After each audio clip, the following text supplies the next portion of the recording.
Então agora vamos entrar mais a fundo falando de blockchain. Por quê? Porque o valor de uma cidade, assim como o valor de uma blockchain, está relacionado àquilo que é construído em cima dela.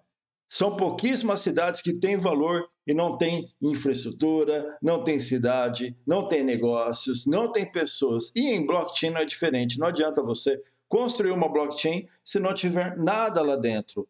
E afinal de contas, se você investe numa blockchain que ainda não está em operação, pode ser que a hora que comece a construir coisa lá nela, que não seja bem aquela coisa que todo mundo falava, né? Temos aí o caso de uma grande rede passando exatamente por isso agora. Então, quando a gente olha, por exemplo, o ecossistema de Ethereum, isso daqui é só uma parte. Então, nós temos a parte de stablecoins, que são justamente aquelas moedas que servem como dólar aqui dentro da rede, porque elas são pareadas com o dólar.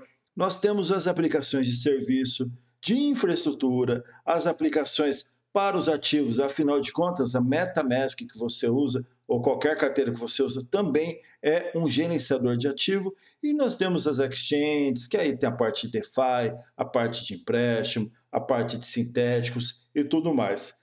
Depois de Ethereum, nós temos a segunda camada, as Layers 2 de Ethereum, onde entre elas aqui, que é a mais famosa, provavelmente a Polygon, pode ser que você já tenha ouvido falar de Optimism, de Arbitrum, por exemplo, elas são Layers 2, que é aquela história que eu falei, não é? Layer 2 é justamente quando você tem uma cidade e quer subir o arranha-céu para que ela não expanda, ela cresça para cima. Só que aí nós temos algumas questões de Layer 2, como vocês já devem conhecer. Por quê? Normalmente um prédio não pode ir para cima eternamente. E normalmente em Layer 2 isso tem acontecido também. Quando a gente vai olhar para o ecossistema da Solana, nós temos também um belo ecossistema já formado. A Solana, ela conseguiu trazer muito da parte de finanças para cá e também da parte do NFT para esse ambiente. Até naquela comparação de cidades, vocês lembram que a Ethereum seria Nova York e Solana seria Los Angeles, por exemplo. E aqui nós temos então a parte de DeFi, nós temos a parte de NFT, a parte de game, a parte de NFT, a parte inclusive de infraestrutura, os oracles aqui conectados. Se formos seguir um pouco mais, quem está aí também? A Vax, teve até um querido inscrito que perguntou, mas e a Vax? Cara, a Vax está aí, a Vax já tem também um belo ambiente formado, como vocês devem saber, muitas aplicações ainda desenvolvendo.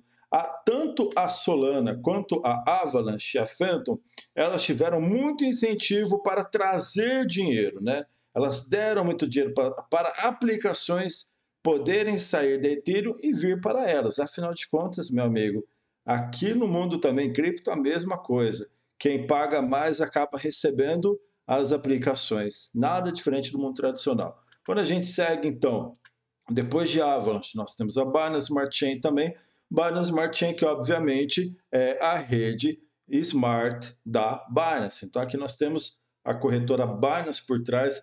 Binance Smart Chain teve todo aquele boom, né? Ela pegou muito do boom de click game, de farm, por exemplo. Só que, inclusive, se você já viu no vídeo que eu fiz sobre segurança, você sabe que a Binance também é cheia de bot, também é cheia de scam, também é cheia de problemas, né? E lá ano passado, esse ano eu não sei como está, nós tivemos muitas questões também com congestionamento, Binance ficando entupida, impossibilitada, né? Você tinha que colocar o gás lá para cima, demorava, tanto que foi uma época que muitas aplicações saíram da Binance e foram lá para a Layer 2 Polygon. Só que o que aconteceu com a Polygon também teve problema, que combinou inclusive lá com o problema da Iron Finance, mas enfim, depois disso nós temos quem? A Phantom. A Phantom está aí, um belo do ecossistema também já formado. Dentre essas, né, a Phantom foi talvez aqui, pegou um último crescimento, ainda tem coisa para crescer, tem bastante coisa para crescer. Ela conseguiu crescer graças, em parte, a realmente programa de incentivo, que é nada mais, nada menos do que falar, olha, Aave, olha Sushi, olha Curve, vem para cá, para a rede da Phantom, que eu te dou um incentivo de alguns milhões. Aí o pessoal vai e conecta a Phantom. Mas é claro, além dessas aplicações que vieram de Ethereum, a Phantom tem as suas próprias aplicações também, algumas já famosas, como Spirit Swap, como a própria Spook Swap, como a Scream, e esse daí é o caso da Phantom. Para por aí, não para por aí, meu amigo. São milhares, aliás, milhares não posso exagerar também, mas são dezenas. Hoje eu acho que passa, inclusive, de uma centena de redes em operação.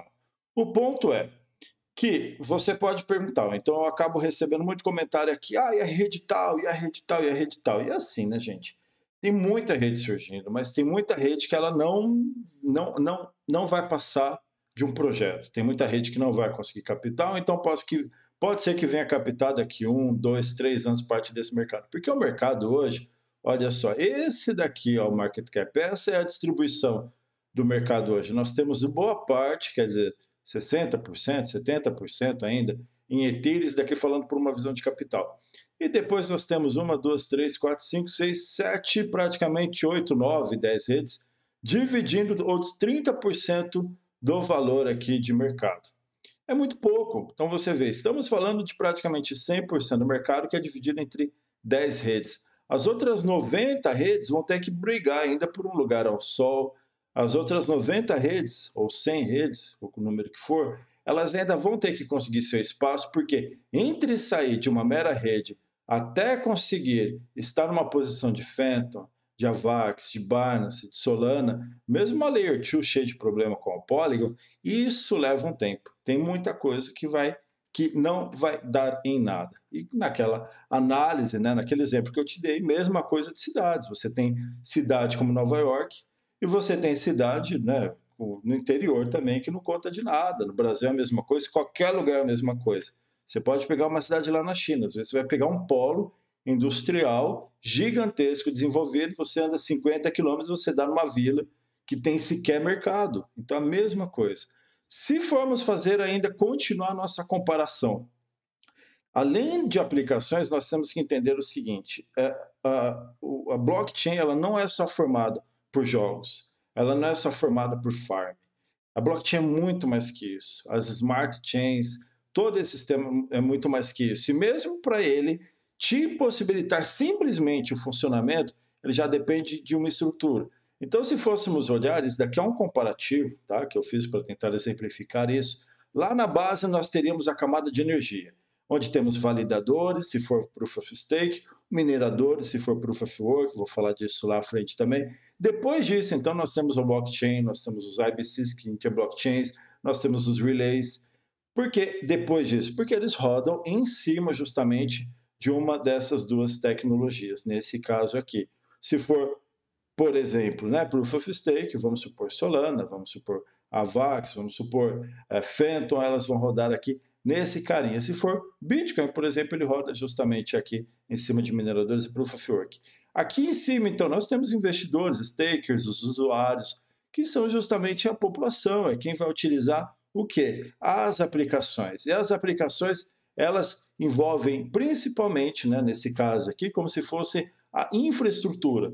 Desde o Oracle, que você já ouviu falar, por exemplo, o Oracle, né, que você já deve conhecer, ele, por exemplo, ele vai funcionar dando informações, trazendo às vezes informações do mundo externo, ou trazendo informações aqui de uma outra camada, justamente para as camadas que estão aqui em cima, que são as finanças, que são jogos, que são os bancos. Esses são os setores e estes são os prédios que rodariam aqui em cima. Existe mais de uma versão de como a gente pode olhar para todo esse ambiente. Por quê? Porque tudo é muito novo, inclusive a parte acadêmica, os estudos, a parte profissional é muito recente, tá, gente? Então, mesmo quando eu trago um comparativo, ele pode ser um comparativo que foi uma venture capital que fez, ou que foi algum pesquisador que fez, como o caso eu estou trazendo aqui para vocês. Pode ter algum que fale, mas não é assim que funciona. Por exemplo, esse exemplo aqui, ó, que eu estou te dando, que eu te trouxe, nós temos aqui como se a parte de smart contracts estivesse aqui em cima, o front-end, que é justamente o site, estivesse aqui, as aplicações back-end, os dApps estivessem aqui em cima. Nós temos os algoritmos aqui, e embaixo disso a blockchain. Por exemplo, private blockchain, public blockchain, os validadores de bloco, embaixo disso os mineradores ou os validadores de transação, como se fosse Proof of Work, Proof of Stake. Isso daqui é um exemplo de visualização. Um outro exemplo de visualização que a gente pode ter é de camadas. Então, tem esse daqui, por exemplo, que inclusive eu discordo, tá? Porque ele coloca, tá, Layer 1 nessa camada aqui, Polkadot. Eu já discordo porque ele coloca Polkadot do lado de Bitcoin e Ethereum. Mas, por exemplo, ele te coloca Layer 2, tudo bem, só que Layer 2, tá? Inclusive Chainlink como Layer 2.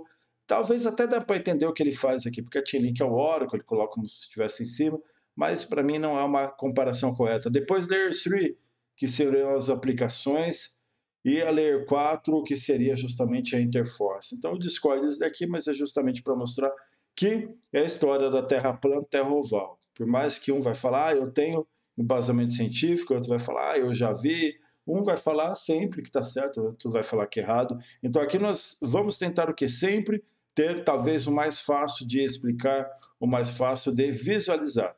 Mas faltou uma parte, né? Se a gente já falou de tudo isso, onde entrou Cosmos e onde entrou Polkadot? Cosmos e Polkadot, por que eu falei que eu discordava da figura anterior? É justamente porque ele entra numa terceira geração. Se a primeira geração nós temos transações, transparência, a questão da imutabilidade e as criptomoedas, que, por exemplo, seria o Bitcoin, aqui na V2 são as Solanas, as AVAX, Phantoms, Binance, Smart Chains da vida. Então, elas estão aqui. Geração 3, então a V3, a última versão que nós temos nesse momento, que é justamente a de escalabilidade, interoperabilidade e governança. Neste momento, já temos algumas redes que afirmam ter isso, que afirmam serem Gen 3, mas em operação nós só temos duas, que é justamente a Cosmos, que está aí. Então, como que funciona o modelo de Cosmos? É parecido com aquele modelo que eu te falei anteriormente, né? Imagina que aqui, então, nós temos um país com cidades independentes e a Cosmos são justamente as estradas, as rodovias, a segurança, ela que vai cuidar dos portos, ela que vai cuidar da polícia, ela que constrói a autobahn lá da Alemanha. É isso daqui que é a Cosmos. E cada rede funciona como, aliás, cada aplicação, cada rede é soberana, ela vai funcionar como uma cidade, então ela tem seu próprio prefeito, ela tem a polícia municipal, ela tem as suas organizações, ela vai cobrar, inclusive, o próprio imposto, que é a transação. E se a gente for olhar para Polkadot, é a mesma coisa.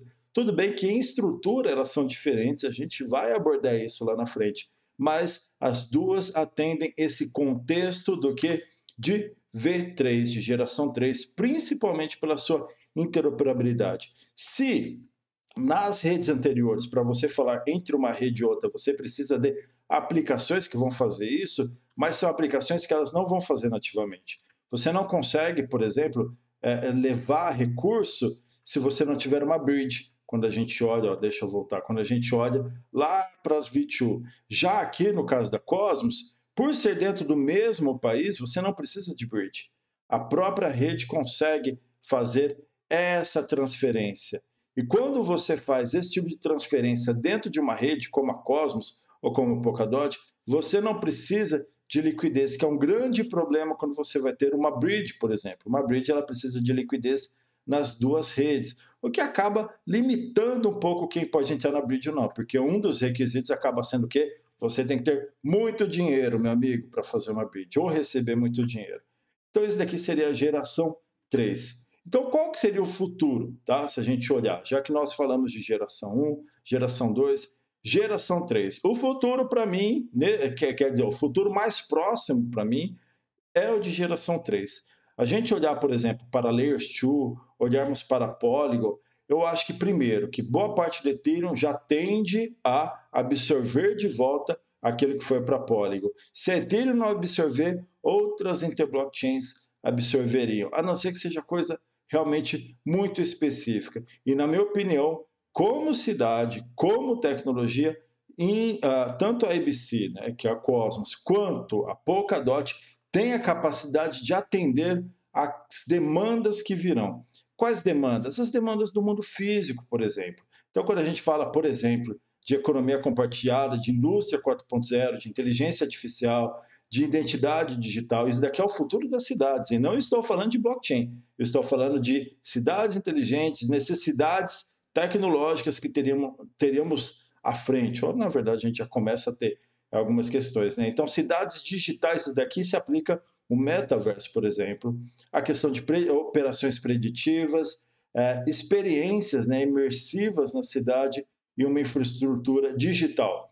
Se nós aplicarmos tudo isso aqui Há uma V2, há uma Solana, por exemplo, a gente está falando o seguinte, que olha, Solana, você tem que atender tudo isso dentro da sua rede através de aplicações. Só que pode ser que uma aplicação aqui, ela precise de muita segurança. Pode ser que uma outra aplicação ela precise de muita escalabilidade. Pode ser que uma operação aqui, ela gere, aliás, que uma aplicação ela gere muitas transações. Então você tem uma rede que ela acaba tendo que ser mediana em tudo. Com uma Polkadot, com uma Cosmos, nós conseguimos ter dentro da Cosmos ou dentro da Polkadot uma rede específica que vai falar: eu vou ser a melhor rede do mundo para atender a economia compartilhada. Aí já vai ter outra rede que vai falar assim: poxa, que legal, então eu vou ser a melhor rede do mundo para atender indústria 4.0. Então eu vou ser a melhor, eu já vou ter nativamente isso, o framework que eu desenvolvo é para isso, os desenvolvedores que vierem da indústria 4.0 vão encontrar o melhor ambiente do mundo aqui dentro da nossa rede focada nisso, e assim vai. Por que eu acredito? Então, resumindo, é que justamente as aplicações, as necessidades do mundo são muito diferentes entre si, tão diferentes que dificilmente a gente conseguiria ter uma rede para atender todas. Por isso que é muito mais importante que nós tenhamos uma base, como nós temos aqui, ó, com Polkadot, uma base, como nós temos aqui com Cosmos, que possibilite que cada rede que surgir ali faça o seu melhor, faça o seu trabalho. É uma estrutura, a mesma história de uma estrutura organizacional, não é? Imagina que você tem uma empresa que tem um único setor, que é o setor de faz tudo. Aí todo mundo tem que fazer a mesma coisa. Será que vai ser bom? Você conhece alguma empresa que conseguiu trabalhar nesse modelo? Eu não conheço. Por que uma rede conseguiria trabalhar assim? É a mesma coisa de uma cidade. Uma cidade de sucesso, ela é boa em uma, duas, três coisas. Ela não consegue ser boa em tudo. Uma cidade que é boa em tudo, não é boa em nada. Uma indústria, uma empresa, é a mesma coisa. Por isso que, daqui para frente, vocês vão ver eu abordando sempre a Cosmos e a Polkadot como modelo ideal, como modelo em que nós queremos fazer parte. Inclusive o próprio Vitalik, que é o fundador lá da Ethereum, ele também já colocou a Cosmos, o modelo compartilhado da Cosmos, o modelo de interblockchain da Cosmos, como um modelo a ser seguido pela Ethereum, como um modelo ideal para Ethereum no futuro. Então eu espero que você tenha gostado desse vídeo. Não compartilhou ainda? Já compartilha, meu amigo. Não se esqueça, isso é importante. O compartilhamento faz com que a gente chegue em mais pessoas, tenhamos mais acesso e isso me ajuda, inclusive, o quê? Continuar divulgando o canal e trazer mais conteúdo desse tipo para você. Então, espero que você tenha gostado e um grande abraço.